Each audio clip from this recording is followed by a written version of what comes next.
برادران اسلام، السلام علیکم ورحمۃ اللہ وبرکاتہ۔ آپ تمام حضرات سے گزارش کی جاتی ہے کہ خود بھی قرآن کریم کی تلاوت، ترجمہ اور تفسیر سماعت کیجیے،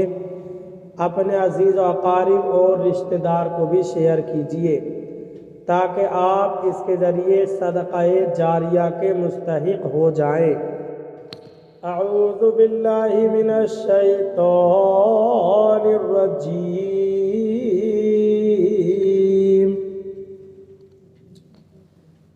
بسم اللہ الرحمن الرحیم۔ ثم قفینا علی آثارہم برسلنا وقفینا بعیسی ابن مریم وآتيناه الإنجيل وجعلنا في قلوب الذين اتبعوه رأفة ورحمة ورهبانية ابتدعوها ما كتبناها عليهم إلا ابتغاء رضوان الله فما رعوها حق رعايتها فآتينا الذين آمنوا منهم أجرهم وَكَثِيرٌ مِّنْهُمْ فَاسِقُونَ۔ ترجمہ کنز الایمان۔ اللہ کے نام سے شروع جو نہایت مہربان رحم والا۔ پھر ہم نے ان کے پیچھے اسی راہ پر اپنے اور رسول بھیجے اور ان کے پیچھے عیسیٰ بن مریم کو بھیجا اور اسے انجیل عطا فرمائی اور اس کے پیروں کے دل میں نرمی اور رحمت رکھی، اور راہب بننا تو یہ بات انہوں نے دین میں اپنی طرف سے نکالی، ہم نے ان پر مقرر نہ کی تھی۔ ہاں، یہ بدعت انہوں نے اللہ کی رضا چاہنے کو پیدا کی، پھر اسے نہ نبھایا جیسا اس کے نبھانے کا حق تھا، تو ان کے ایمان والوں کو ہم نے ان کا ثواب عطا کیا اور ان میں بہتر فاسق ہیں۔ ترجمہ کنز العرفان۔ پھر ہم نے ان کے پیچھے ان کے قدموں کے نشانات پر اپنے مزید رسول بھیجے اور ان کے پیچھے عیسیٰ بن مریم کو بھیجا اور اسے انجیل عطا فرمائی اور اس کے پیروکاروں کے دل میں نرمی اور رحمت رکھی، اور رہبانیت دنیا سے قطع تعلقی کو انہوں نے خود ایجاد کیا، ہم نے ان پر یہ مقرر نہ کیا تھا، ہاں اللہ کی رضا طلب کرنے کے لیے انہوں نے یہ بدعت ایجاد کی، پھر اس کی ویسی رعایت نہ کی جیسی رعایت کرنے کا حق تھا، تو ان میں ایمان والوں کو ہم نے ان کا ثواب عطا کیا اور ان میں سے بہت سے نافرمان ہیں۔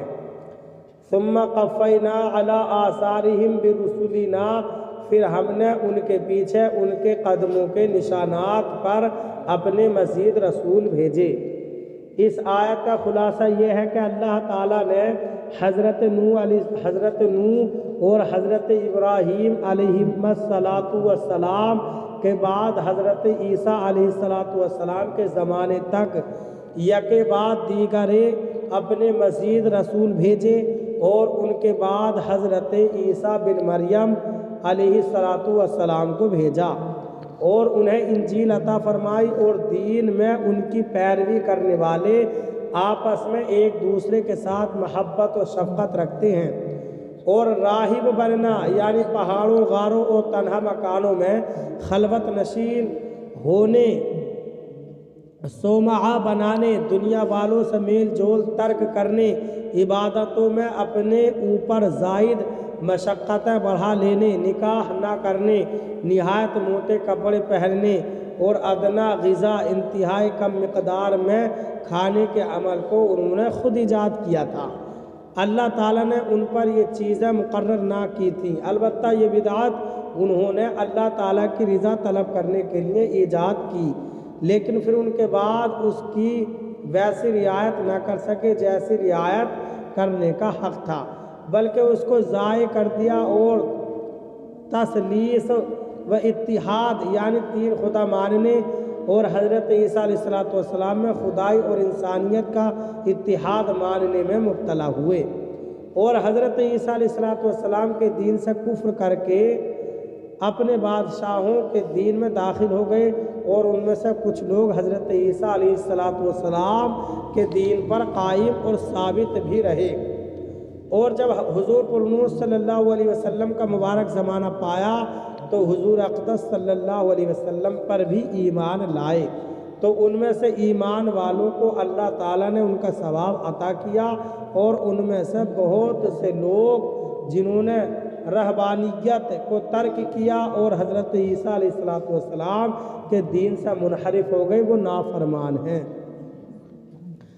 علامہ اسماعیل حقی رحمۃ اللہ تعالیٰ علیہ لکھتے ہیں، اس آیت میں اللہ تعالیٰ نے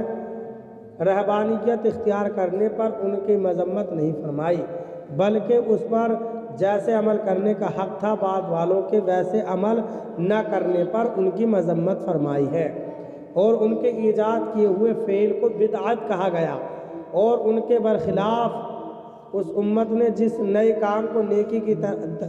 کے طریقے کے طور پر ایجاد کیا، ان کی عظمت و شرافت کی وجہ سے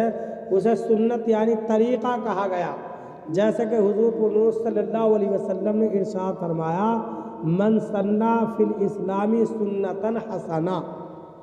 جس نے اسلام میں اچھی سنت طریقہ ایجاد کیا۔ اس حدیث میں حضور اقدس صلی اللہ علیہ وسلم نے ہمیں اسلام میں نیک طریقے نکالنے کی اجازت دی ہے، اور اس کا نام سنت رکھا ہے، اور اس طریقے کو نکالنے والوں اور اس طریقے پر عمل کرنے والوں کو اجر و ثواب کی بشارت دی ہے۔ ابو عبداللہ محمد بن احمد قرطبی رحمۃ اللہ تعالیٰ علیہ فرماتے ہیں، یہ آیت اس بات پر دلالت کرتی ہے کہ ہر نیا کام بدعت ہے،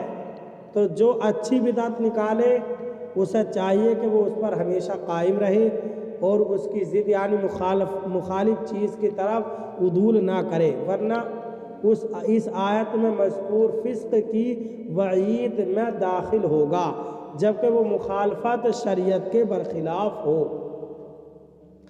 حضرت علامہ مفتی نعیم الدین مرادآبادی رحمۃ اللہ تعالیٰ علیہ فرماتے ہیں، اس آیت سے معلوم ہوا بدعت یعنی دین میں کسی بات کا نکالنا اگر وہ نیک ہو اور اس سے رضائے الہی مقصود ہو تو بہتر ہے، اس پر ثواب ملتا ہے اور اس کو جاری رکھنا چاہیے۔ ایسی بدعت کو بدعت حسنہ کہتے ہیں۔ البتہ دین میں بری بات نکالنا بدعت سیئہ کہلاتا ہے، وہ ممنوع و ناجائز ہے، اور بدعت سیئہ حدیث شریف میں وہ بتائی گئی ہے جو خلاف سنت ہو، اس کے نکالنے سے کوئی سنت اٹھ جائے، اس سے ہزارہ مسائل کا فیصلہ ہو جاتا ہے جن میں آج کل لوگ اختلاف کرتے ہیں، اور اپنی ہوائے نفسانی سے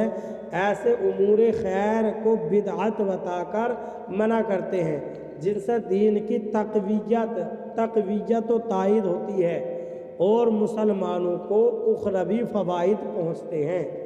اور وہ طاعات و عبادات میں ذوق و شوق کے ساتھ مشغول رہتے ہیں۔ ایسے امور کو بدعت بتانا قرآن مجید کی اس آیت کے صریح خلاف ہے۔ اللہ قرآن کریم پر عمل کی توفیق عطا فرمائے۔